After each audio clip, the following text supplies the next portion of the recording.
Number 1, what is your name, please? My name is Jane Grace, and I'm holding a 6.5-pound tomato. Number 2. My name is Jane Grace, and I'm holding a 200-pound watermelon. And number 3. My name is Jane Grace, and I'm holding an 82-inch gourd. Only one of these people is the real Jane Grace and has sworn to tell the truth.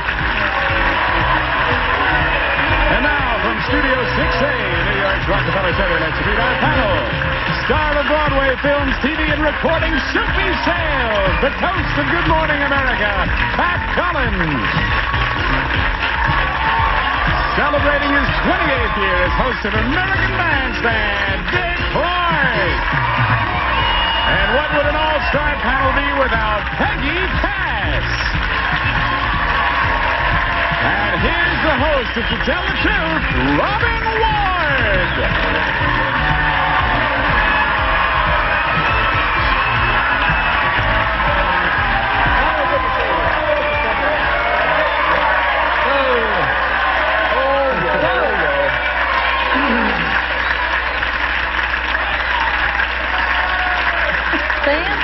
Not a bad group, a very good group. It's great to see you. I'm glad you could join us. Pally, you're looking good.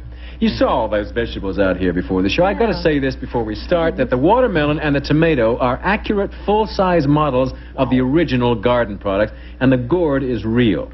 You know, so I just want to, and if you don't think that, you're out of your gourd, as far as I can. Let's get right down to the problem presented by our first team of challengers, all three of whom claim to be Jane Grace. And would you open your envelopes, please, and follow along as I read. I, Jane Grace, am the owner of Grace's Gardens and publisher of the world's most unusual seed catalog. It features seeds for hundreds of kinds of fruits, flowers, and vegetables from all over the globe, and contains photos of plants that have grown to amazing proportions, just like those you just saw. Many people write to me about their garden gargantuas. I offer prize money to those who set records and purchase the championship seeds for resale through the catalog. Thanks to my interest in these immense edibles, I have also become the official horticultural authenticator for the Guinness Book of World Records. Signed, Jane Grace.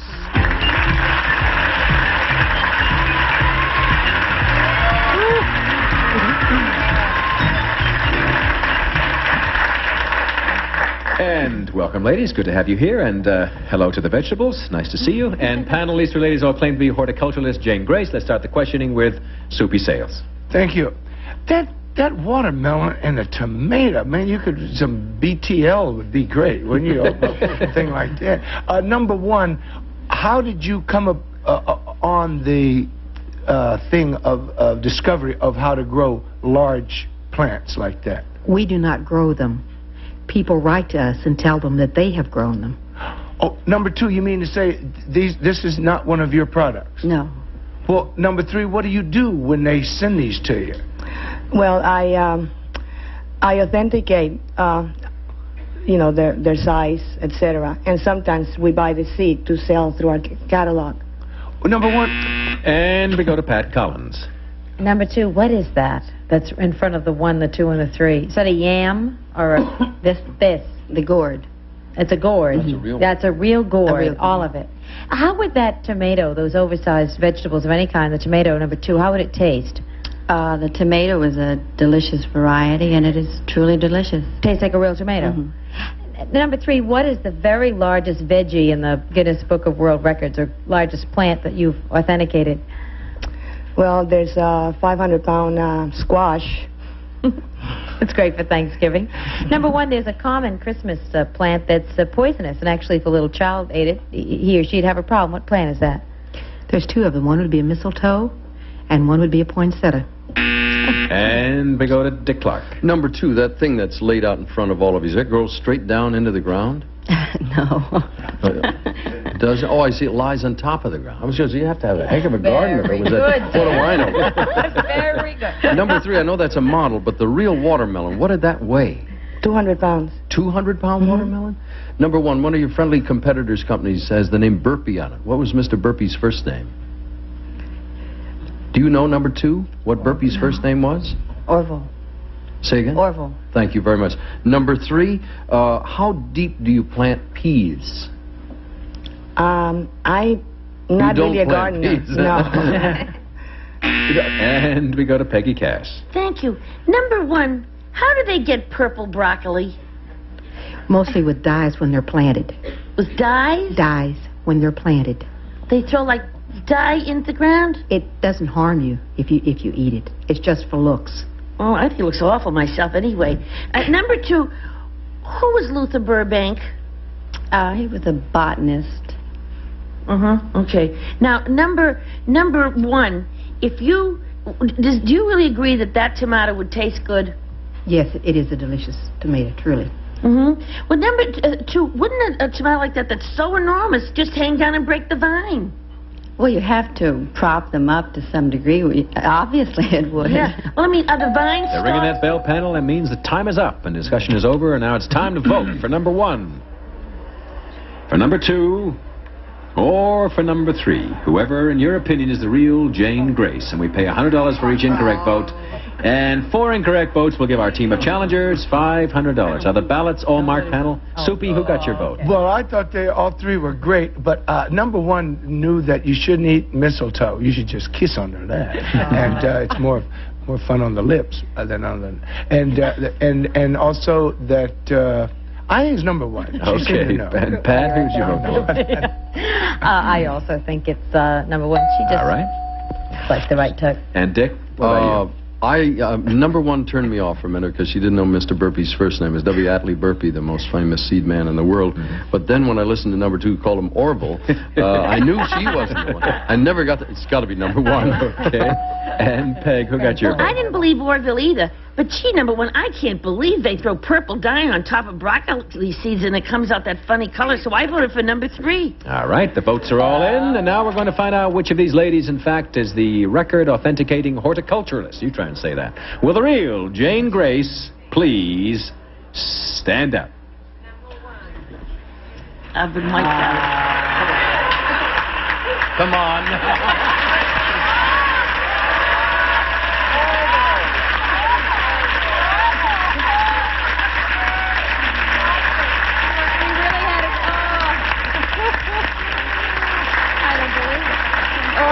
Okay. I think I lost for Orville. Before we clear up the matter of Orville, let's find out who our imposters are. Number one, you got yourself 3 votes. Could you tell us, please, who you are and what you do? My name is Betty Jo Newman. I own the Tickle Pink Petunia Antique Shop in West New York, New Jersey.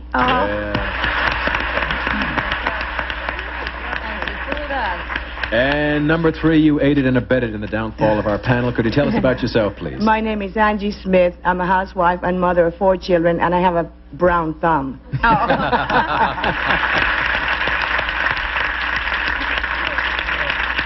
Jane? Orville? Why Orville? Talk about drawing a blanket. Oh, just a little... Well, everybody makes mistakes. We'll allow that not to work. Thank There was a complete skunk. There were 4 incorrect votes, giving you the jackpot of $500. We forgive you, Orville, and we forgive you everything. Thanks for joining us on To Tell the Truth. And we'll be back after these words, so don't go away.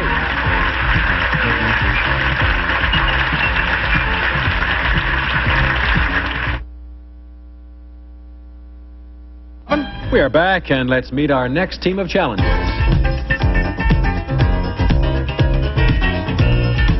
Number 1, what is your name, please? My name is Robert McHugh. Number 2. My name is Robert McHugh. And number 3. My name is Robert McHugh. All right, panel, once again, would you open your envelopes and follow along as I read? I, Robert McHugh, am a detective with the New Jersey State Police. Recently, I was involved in an undercover police operation in Atlantic City called Operation Seashore. It was initiated because of the alarming rise in property and street crime since the advent of legalized gambling in that resort community. Posing as businessmen, we opened a storefront and let it be known that we would be willing to buy drugs and other hot merchandise, including gold and silver. In 18 months, we recovered more than $500,000 worth of stolen property. As a result of Operation Seashore, 112 persons were indicted, including 1 policeman. Signed, Robert McHugh.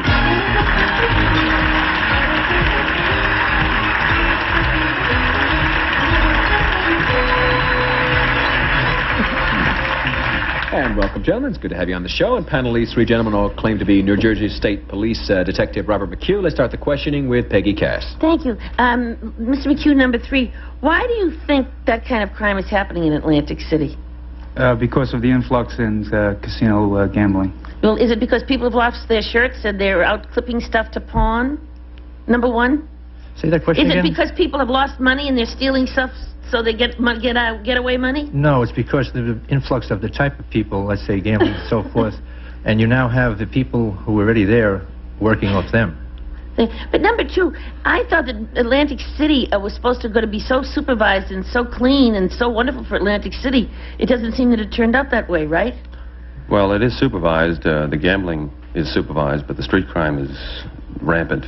Well, number 3, you always had street crime in Atlantic City, didn't you? Yes. Well, I mean... And we go to Soupy Sales. Number 1, the property that was sold to you, was that from the Atlantic City area or from other states? Basically from the Atlantic City area. Number 2, well, were you able to track it because of the serial numbers? Yes. Number 3, was that from the Atlantic City area or from other states? Basically from the Atlantic City area. Number 2, well, were you able to track it because of the serial numbers? Yes. Number 3, was it all recovered for the people where the property who had been stolen from? Some of the property has not yet been identified. Number 1, these people who had their property stolen, did they come to you to see if you had any of their property? Well, no. Normally we have lists of all the property that is stolen, and then we refer those people to try and have them identify it. Number 2. And we go to Pat Collins. Number 3, what are the names of the 2 biggest hotels in Atlantic City now, recently remodeled? Resorts International and Caesars. Number 1, was this a dangerous assignment? Any close calls? A number of times, not too many. Can you name one in particular? Yes, one day our store was almost held up. Oh, that would have been inconvenient. There goes the case. Number 2, can you tell me the difference between an indictment and a conviction?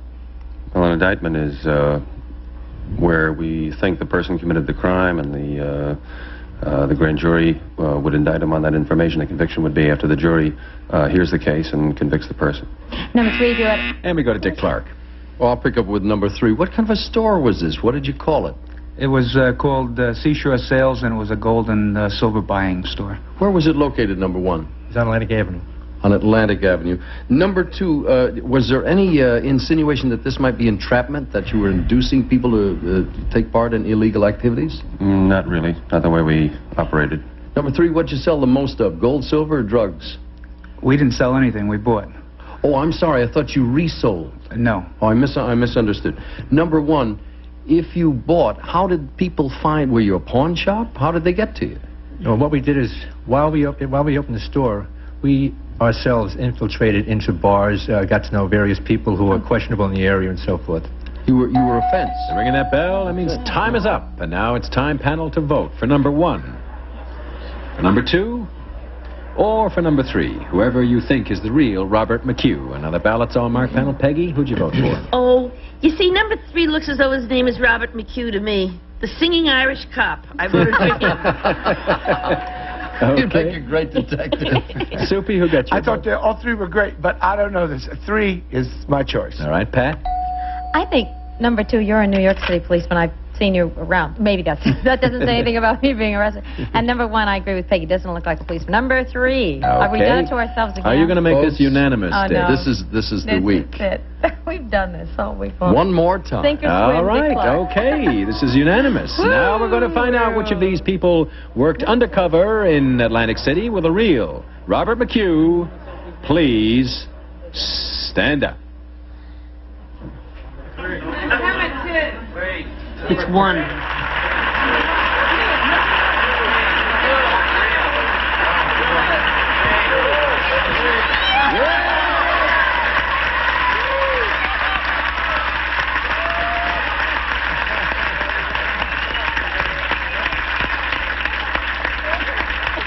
We've redeemed ourselves. Panel, you have redeemed you. Actually, you've been Does it doing very say well. anything for this panel that they can spot a cop, but they can't pick out a horticulturalist? Says a great deal, Dick. But no, we don't want to say that. Let's find out who our imposters are. Number 1, would you tell us, please, who you are and what you do? My name is John Cavanaugh. I'm in sales with the Textile Corporation, Clinton Mills. Oh, great to have you. And number 2, could you tell us about yourself, please? My name is Bob Peterson, and I am responsible for the studios at CBS Broadcast Center, where Pat used to work. Oh, that's... He said he was a New York Pat thought you were a cop she'd seen on the beat down in... Robert, this was a pretty dangerous assignment for all of you, I guess. I mean, you're working with a criminal element, you're going to bars, you're setting up things, and eventually, when you made all these arrests, your cover was blown. And does that mean that you'll never be able to go into undercover operations again? Well, we might be able to at a later date in a different area, but certainly not in Atlantic City. Unfortunately, there were no incorrect votes. Our panel is just too sharp. You won no money, gentlemen, but perhaps you can redeem yourselves on one-on-one. Thank you for joining us on To Tell the Truth. Thank you. And we'll be back after these messages with more of this. So if you can stay, we'd appreciate it.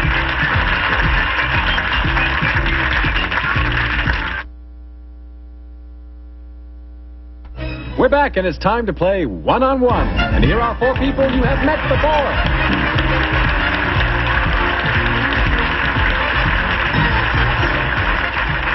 Panel, you of course remember Betty Jo and Angie, who were imposters for Jane Grace, and of course John and Bob, who pretended to be undercover policeman John McHugh. Now, you do know something about these people, but there's one fact that we have withheld from you until this very moment. But first, we'd like you to watch, before you start playing this game, this film of the finish of the 1976 Kentucky Derby. Just look down at the monitor here, and you'll see a horse race. Further back on the slide, gaining. Coming to the wire, it's Bold Forbes, the leader, with Honest Pleasure driving. It's Bold Forbes and Honest Pleasure. They're going to come to the wire together. Honest Pleasure the outside, Bold Forbes on the inside. Honest Pleasure, Bold Forbes. Bold Forbes has as they come to the wire. At the finish, it will be Bold Forbes. He wins at 1 length. Honest Pleasure is second. Elocution is third. Amano fourth. On the slide. Okay, panel, one of these 4 people was an owner of Bold Forbes, the horse you just saw win the 1976 Kentucky Derby. It's up to you to find out which one, and we're going to start with Soupy. If you're ready to question Bob, start now. All right, Bob, how much money did you win? $165,000. Who was the jockey? Angel Cordero. And how many, where's Bold Forbes now? In Kentucky. Is he still running? No, he's syndicated. He's syndicated? I wish I was syndicated. Does Bob own part of that horse? Yes, yes. or no? That's a yes for Bob. And Pat, if you're ready to question John, please start. John, what are the other races in the Triple Crown? The Preakness and the Belmont Stakes. Do you remember who the governor of Kentucky was at the time you won the Derby? Not offhand, no. What time of year does the Derby take place? The Derby takes place the first Saturday in May. First Saturday in May. How much money did you win? $165,000. Was John part owner of Bold Forbes? Yes or no? That's a no for John. And Dick, if you're ready to question Angie, please hit it. Angie, you can tell I'm a real racing fan. What kind of drinks do they serve at the Derby? Mint juleps. Oh, very good. What's it for a log? 1/8 of a mile. What year was that, quickly? 1976. Son of a gun, I didn't catch her. How much did the jockey weigh? The weight for the race was 126 pounds. What was the second horse in the race? Did Angie own part of Bold Forbes? That's a no for Angie. And Peggy, if you're ready to question Betty Jo, please start. Thank you. What state is the Preakness run in? Kentucky. And what state is the Belmont Stakes run in? Oh, I'm sorry. It's okay. Baltimore. Okay, what's the length of the Belmont? What's the distance? 3. The distance of the Belmont. You know, when they race the Belmont? 3 miles. Thank you. And what's the... Did Betty Jo own part of Bold Forbes, yes or no? I have to disqualify myself because I happen to know one of those people. Oh, okay. I didn't realize it at the time, but it just came to me that I know one of those people. We have a disqualification, which counts as a vote for you people, so you're ahead of the game. The decisions have been made then, and it's now time for the truth. Will the real horse owner and part owner of Bold Forbes, to Kentucky Derby winner, please stand up?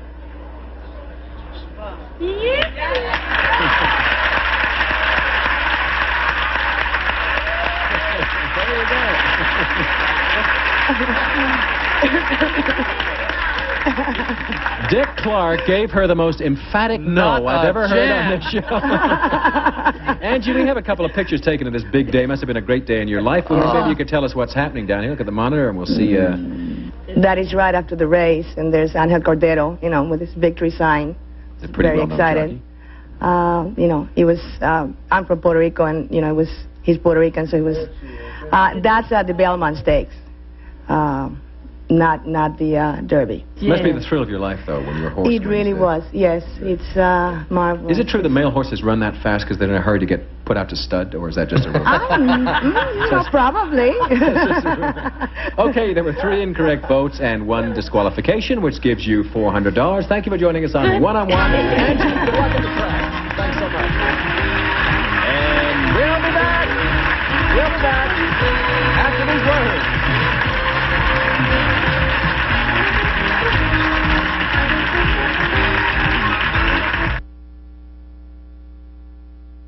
I was so excited about the horse race that I gave our last team of one-on-one challengers $100 too much, and our producers have informed me that it's going to be taken out of my check, so they will get the $400. Panel, we're right out of time. It's been a pleasure. Thank you for joining us. And you will see you the same time next time on To Tell the Truth. Thank you for coming.